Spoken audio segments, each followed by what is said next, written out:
Assalamualaikum warahmatullahi wabarakatuh. Pada kesempatan kali ini saya akan bahas biografi lengkap Kiai Haji Muhammad Ihya Ulumuddin Malang.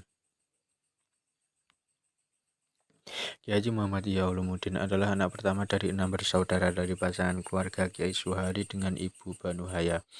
Beliau lahir pada tanggal 10 Agustus 1952 di sebuah desa kecil di Kabupaten Lamongan, lebih tepatnya di Desa Parengan, Maduran, Lamongan, Jawa Timur.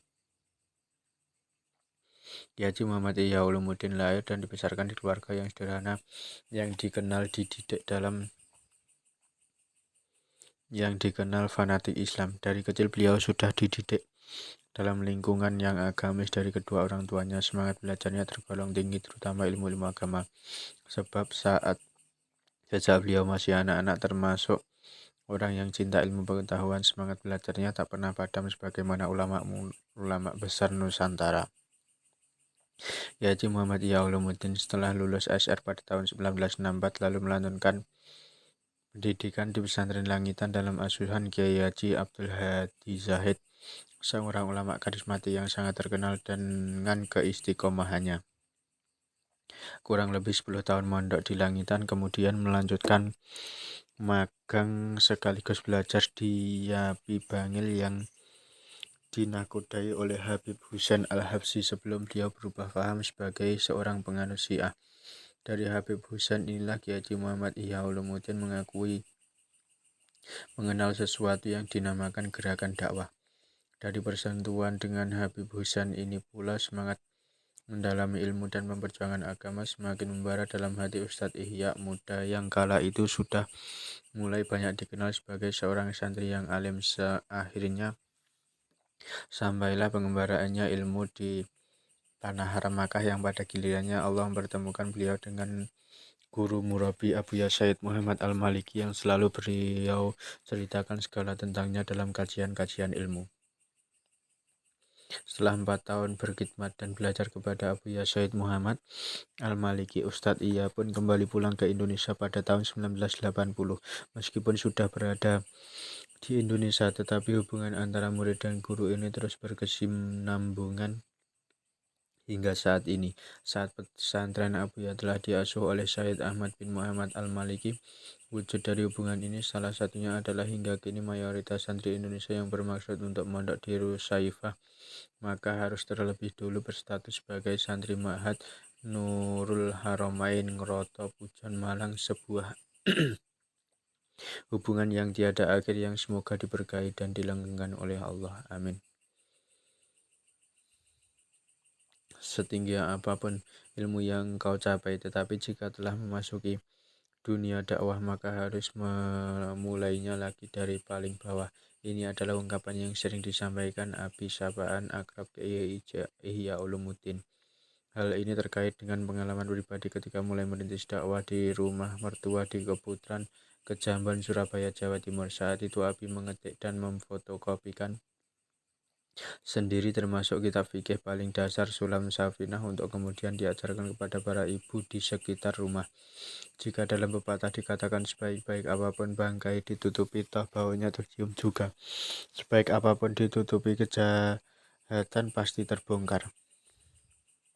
Sebaliknya juga demikian, kebaikan tidak perlu dipasarkan, diberikan dan ditonjolkan karena manusia pasti tidak akan mampu menutup mata dari kebaikan. Becek ketitik Allah ketara baik pasti terlihat, buruk pasti tersingkap. Allah Subhanahu wa Ta'ala dalam firman-Nya juga memerintahkan, dan katakanlah beramalah kamu maka Allah akan dan Rasul-Nya serta orang-orang mukmin akan melihat amalmu itu, dan kamu akan dikembalikan kepada Allah yang mengetahui akan yang gaib dan yang nyata. Demikianlah meski hanya bermula dari dakwah di gang sempit di sebuah musola 3x4 dan selama 2 tahun penuh hanya ada seorang santri bernama Ridwan Yasin yang kini menjadi dai penceramah dengan jam terbang sangat padat. Nama Ustadz Ihya mulai dikenal oleh kalangan mahasiswa. Perlahan-lahan pada era 80-an itulah Ustadz Ihya kemudian menjadi salah orang pionir dakwah di kampus-kampus negeri di Surabaya dan Malang. Pada awal-awal kemunculan HTI, beliau diangkat menjadi salah seorang guru pembina bersama Ustadz Abdurrahman Al-Baghdadi, perintis HTI. Dakwah di kampus inilah cikal bakal yang kemudian melatar belakangi berdirinya Yayasan Al-Haramain yang sekarang berpusat di Ketintang Barat Gang 2. Para mahasiswa-mahasiswi ikhwan akhwat yang dulu pernah mengaji kepada Abi dan sekarang telah tersebar di banyak kota dan bahkan negara, sampai kini masih banyak pula yang terikat dan terhubung dengan Abi dengan dakwah JDA, Jamaah Dakwah Al-Haramain. Keterikatan dan hubungan terasa semakin dekat ketika kajian-kajian Abi yang berpusat di pesantren Nurul Haramain dan Ketintang bisa diakses secara live lewat sebuah TV internet di Al-Muttaqin TV yang berpusat di Malaysia. Identitas dakwah yang begitu padat dan hubungan yang akrab dengan kalangan kampus ini merupakan satu hal yang membedakan Abi Ihya dengan Ustadz dan para kiai lain ketika itu yang rata-rata menjadikan pesantren sebagai basis utama untuk merintis dakwah.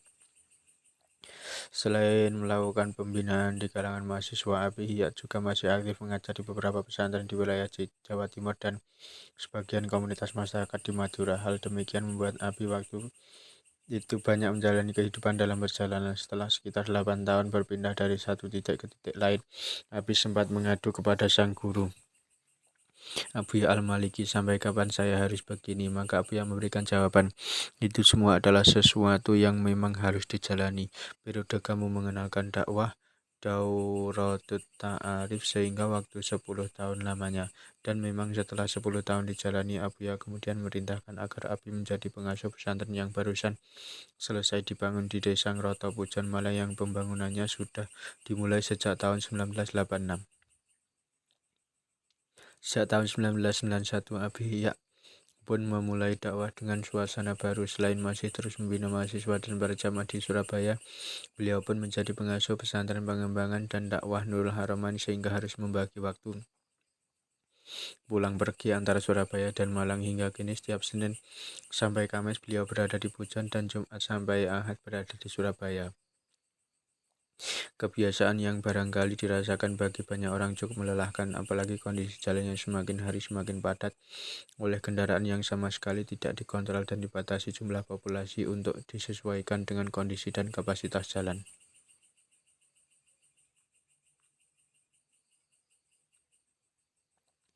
Meski memiliki jadwal kegiatan yang sangat padat, beliau menjalaninya dengan ringan, gembira, dan penuh semangat. Seakan-akan tanpa ada beban yang bersandar di pundaknya, beliau mempunyai kiat khusus.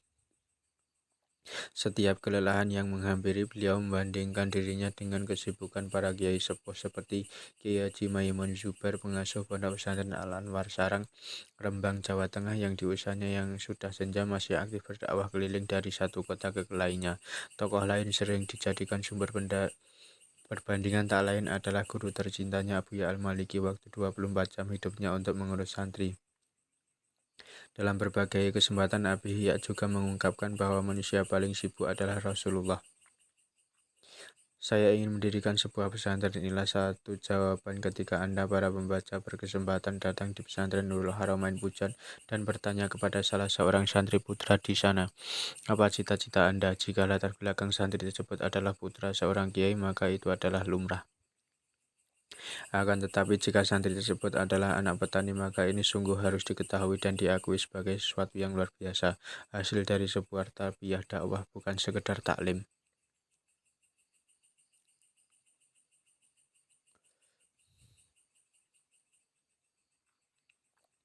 Sampai hari ini, para santri Nurul Haramain yang dianggap dan diperlakukan oleh Habib sebagai anak sendiri tetap menjadi ujung tombak perkembangan dakwah JDA atau Persada yang telah memiliki cabang di Batam dan hendak membuka cabang di Samarinda. Kita berharap tradisi ini tetap eksis dan terus berkembang di kemudian hari.